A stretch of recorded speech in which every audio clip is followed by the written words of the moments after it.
ત્રણ વસ્તુ છે મુખ્ય: વિશ્વાસ, પ્રેમ અને મહિમા. વિશ્વાસ. એકલવ્ય અને ગારાના પિંડા પર શું હતું? બસ વિશ્વાસ.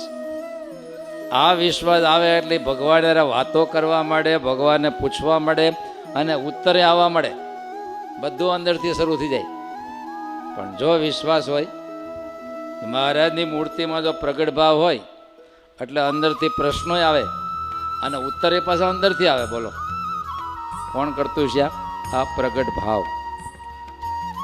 તમે અરીસામાં જો અને ચહેરો કોનો સાફ કરો. અરીસાને લઈને આપણો હાથ ક્યાં જાય છે? ત્યારે પ્રગટ ભાવ આવે એટલે અંદરથી બધી સમસ્યાના ઉત્તર મળે આવવા, આદેશ મળે આવવા. એકલવ્યને આદેશ કોણ કરતું હતું? પિંડો બોલતો હતો? નહીં, પણ પ્રગટ ગુરુ ભાવનું પ્રતિબિંબ અંદર પડતું હતું અને અંદરથી આદેશ આવતા હતા, આટલું તીર માર, આટલું આ કર, આટલું આ કર, એટલું આ કર.